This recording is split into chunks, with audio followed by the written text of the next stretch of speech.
کبھی ادھر دیکھتے ہیں کبھی ادھر دیکھتے ہیں, کبھی بال سہلاتے ہیں.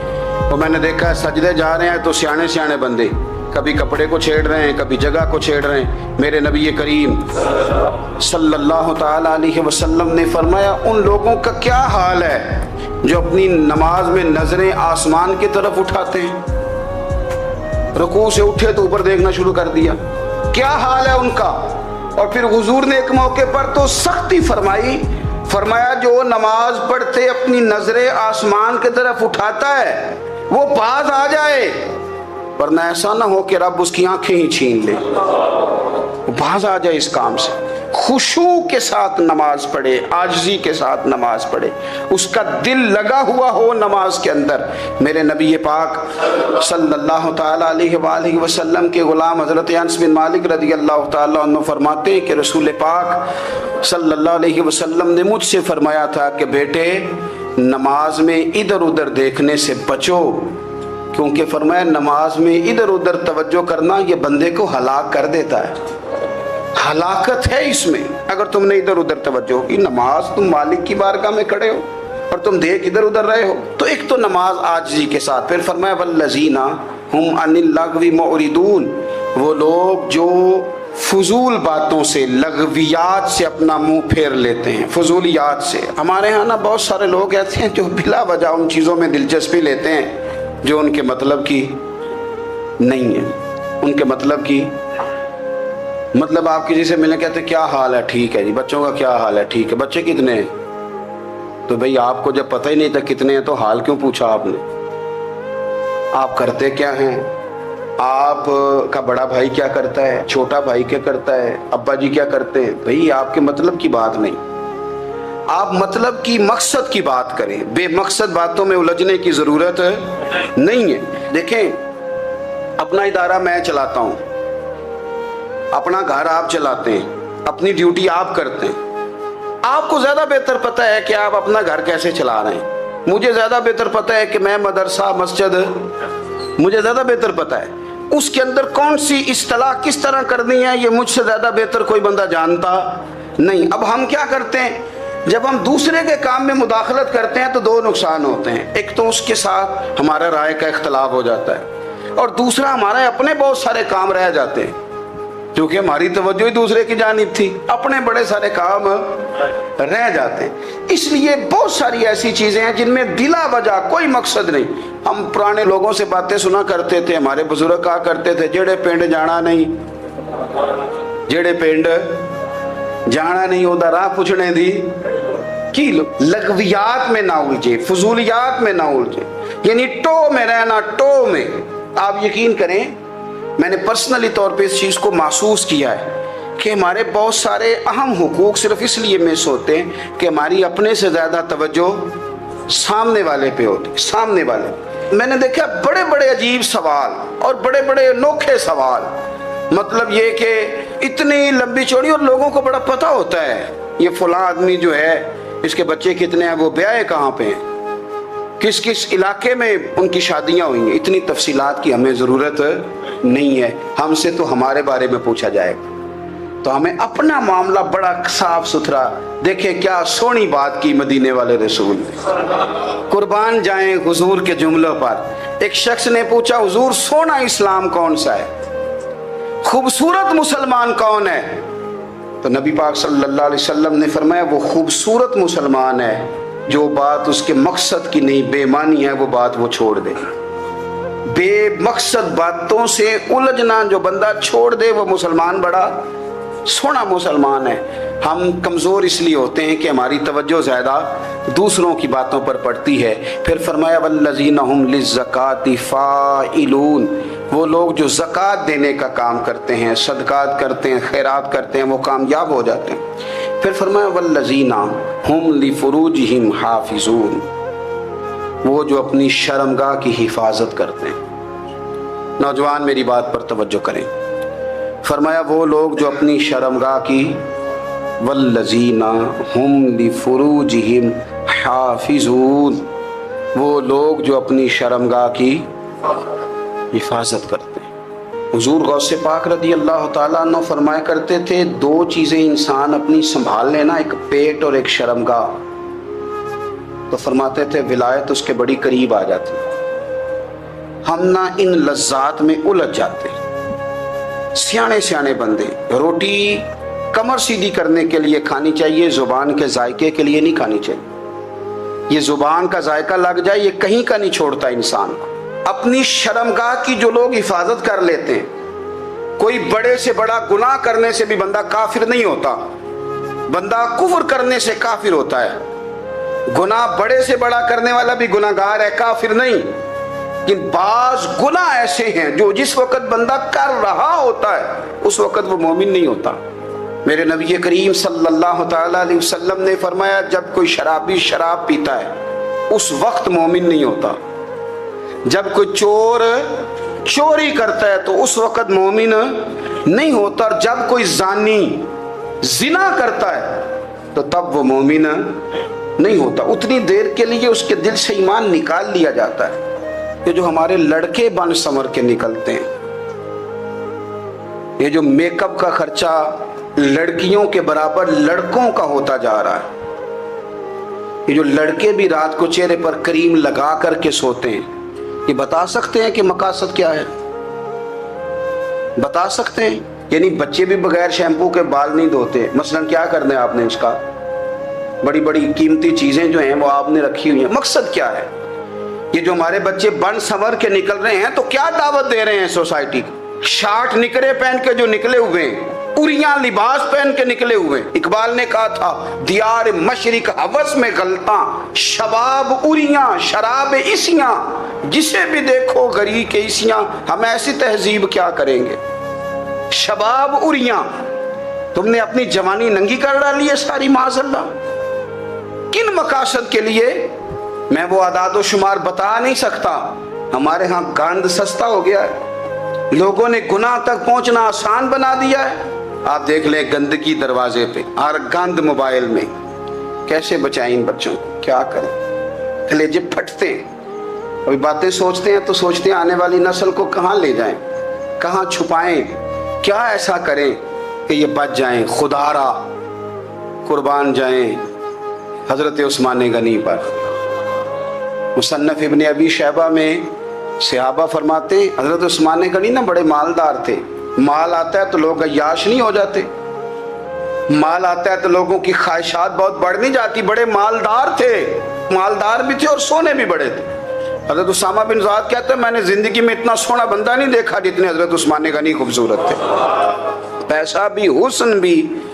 لیکن فرماتے ہیں کہ حضرت عثمان غنی سب سے بڑھ کر اپنی شرمگاہ کی حفاظت کرنے والے اور سب سے بڑھ کر صلہ رحمی کرنے والے، رشتہ داروں سے اچھا سلوک کرنے والے، حیا والے، شرم والے، پاکیزگی والے۔ آپ کا ذہن ہے، آپ صبح اٹھتے ہی ذہن بنا لیں کہ میں نے آج اتنا سبق پڑھنا ہے، آج اتنی تفسیر دیکھنی ہے، اتنی عبادت کرنی ہے، فلانی نعت میں نے دیکھنی ہے، فلاں خیر کا کام کرنا ہے، فلاں آدمی کے ساتھ نیکی کرنی ہے۔ صبح ذہن بنا لیں، آپ کا ذہن وہی کام کرنے لگے گا۔ لیکن اگر صبح اٹھتے ہی ذہن میں گندگی ہے، رات کو سوتے ہی معاذ اللہ ذہن میں وسوسے ہیں، تو پھر سارا دن وہی چکی چلے گی، وہی انداز رہے گا۔ تھوڑا سا آپ کو اس کی نگرانی کرنی ہے، تھوڑا سا۔ فحاشی، عریانی یہ تیزی سے پھیل رہی ہے، تیزی سے گندگی لوگ کشید کر کے لاتے ہیں۔ اور حیا کا مطلب صرف اتنا ہی نہیں ہے آپ زنا اور بدکاری سے بچیں، آپ اپنی زبان کو بھی حیا والا بنائیں۔ کوئی کچا کمزور جملہ، گندی بات، گالی کبھی بھی زبان پہ نہ آئے، آپ کا انداز حیا والا ہو۔ بے باک ہو جانا، بے باک بولنا، میں باریکی سے اس بات کو سمجھتا ہوں اور میں آپ کو بہت ساری بزرگوں کے ارشادات کا نچوڑ عرض کرنے لگا ہوں۔ آپ اپنا ذہن صاف کر لیں، آپ کے بہت سارے کام ویسے ہی صحیح ہو جائیں گے، چونکہ ہمارے دین کے اندر زیادہ اجر نیتوں اور ارادوں پہ ملتا ہے۔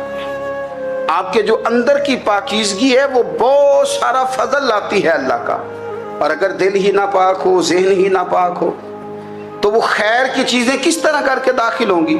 اپنی شرمگاہ کی قربان جائیں۔ نوجوانوں ذرا غور کرنا، میرے نبی کریم صلی اللہ تعالی علیہ وسلم کے بارے میں حضرت عائشہ صدیقہ فرماتی ہیں کہ عرب کی کواری لڑکیاں بڑی حیا والی ہوتی تھی، لیکن اللہ کے پیارے رسول صلی اللہ علیہ وسلم عرب کی کواری لڑکیوں سے بھی بڑھ کر حیا والے تھے۔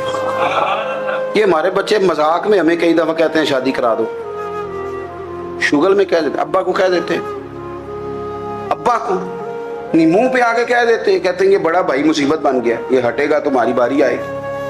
آپ کچھ ایسی باتیں کر رہے ہیں، کچھ ایسے انداز آپ اختیار کر رہے ہیں جو وزادار لوگ کرتے نہیں۔ شرم و حیا سے وہ چیزیں ڈھل جاتی ہیں جو باتیں ہمارے بچوں کی زبانوں پر بے باکی کے ساتھ آنے لگی ہیں۔ اور میں آپ کو ایک عقلی بات عرض کرتا ہوں، آپ اپنی زبان سے جو جملے خود ادا کرتے ہیں وہ جملے آپ کے دل پر بھی اثر کرتے ہیں۔ اگر آپ غلط بات بار بار کریں گے تو آپ کا دل بھی غلط بات کی طرف مائل ہو جائے گا۔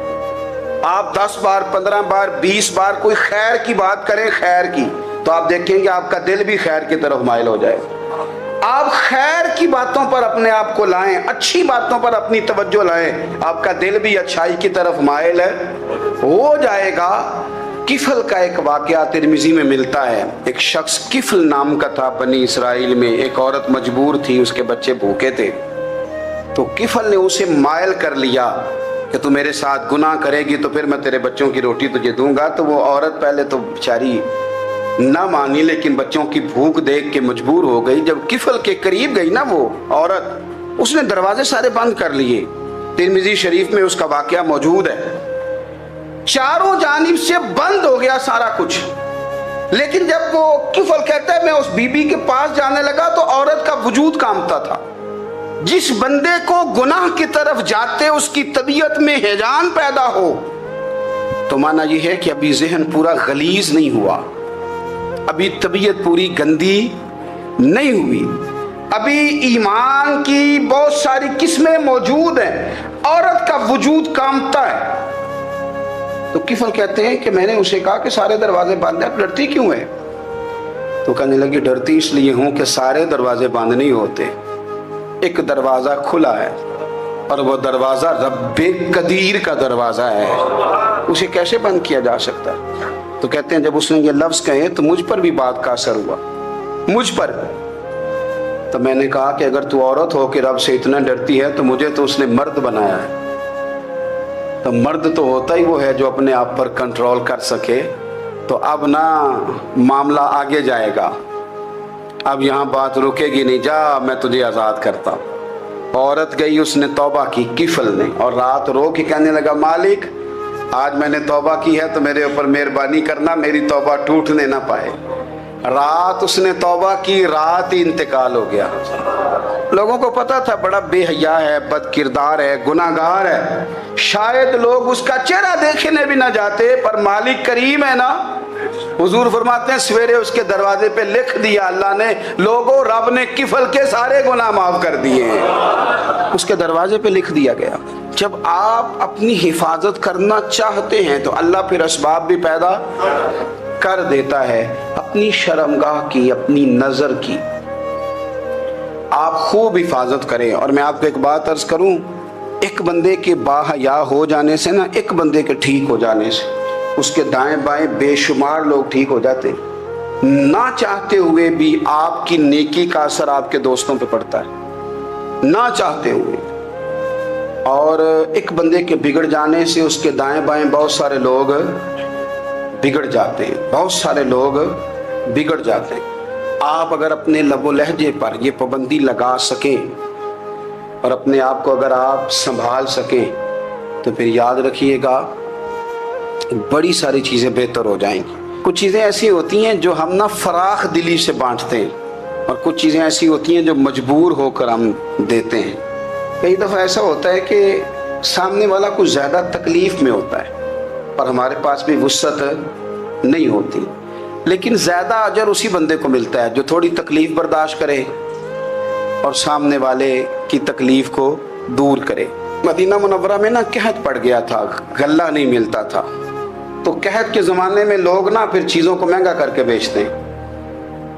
ہمارے ہاں ایک طرف چینی کی لائنیں لگی ہوتی ہیں، دوسری دفعہ چھاپا پڑتا ہے، پورے کے پورے گودام بھرے ہوئے نکل آتے ہیں، لوگ مصنوعی قلت پیدا کر دیتے ہیں۔ حضرت عمر فاروق رضی اللہ تعالیٰ عنہ کے زمانہ نور میں قحط پڑ گیا تھا، گندم کا دانہ اس طرح ہو گیا تھا جس طرح سونا ہے۔ سیدنا عثمان غنی رضی اللہ تعالیٰ عنہ کے نا بہت سارے اونٹ غلے کے بھرے ہوئے مصر سے آئے، اور لگتا یوں ہے کہ وہ شخص آپ ہی کو غلہ دیتا تھا، کسی اور کو دیتا بھی نہیں تھا، جو اونٹ بھر کے اس نے دیے۔